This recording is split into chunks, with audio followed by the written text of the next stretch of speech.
السلام علیکم ورحمۃ اللہ وبرکاتہ۔ کیسے ہیں آپ سب؟ ٹھیک ہیں؟ الحمدللہ میں بھی بالکل ٹھیک ہوں جی۔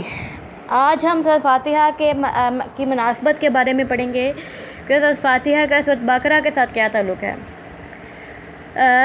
سورۃ بقرہ کی اپنے سے ماقبل سورہ یعنی کہ سورۃ فاتحہ، ماقبل کہتے ہیں اپنے سے پہلے ہو چکی چیز کو، کہ ہم نے سورۃ بقرہ سے پہلے سورۃ فاتحہ پڑھی تھی نا۔ اب سورۃ فاتحہ کے ساتھ سورۃ بقرہ کی کیا مناسبت ہے کہ اس کو سورۃ فاتحہ کے بعد ترتیب دی، اس کے بارے میں پڑھتے ہیں ہم۔ کے ساتھ مناسبت یہ ہے کہ سورۃ فاتحہ میں ہم نے مسلمانوں کی یہ دعا مانگنے کی تعلیم دی گئی تھی کہ اہدنا الصراط المستقیم، کہ اے اللہ ہم کو سیدھے رستے پر چلا، ہے نا۔ کہ دعا مانگی تھی نا، میں نے آپ کو اس کی فضیلت بھی بتائی تھی، اس کی تفسیر سارا بتایا تھا ڈیٹیل سے۔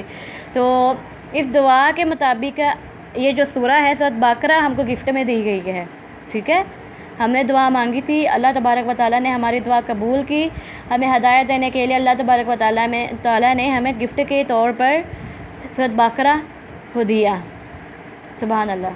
اچھا،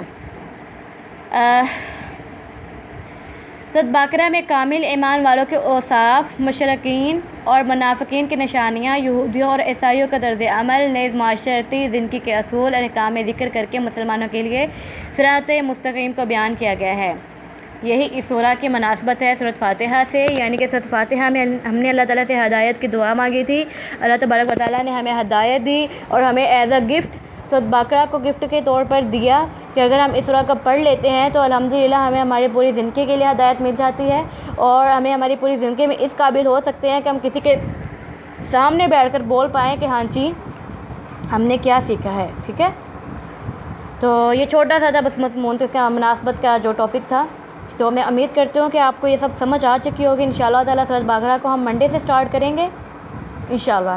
السلام علیکم ورحمۃ اللہ وبرکاتہ۔ آپ سب اپنا بہت سارا خیال رکھیے گا، مجھے دعا میں یاد رکھیے گا۔ السلام علیکم ورحمۃ اللہ وبرکاتہ۔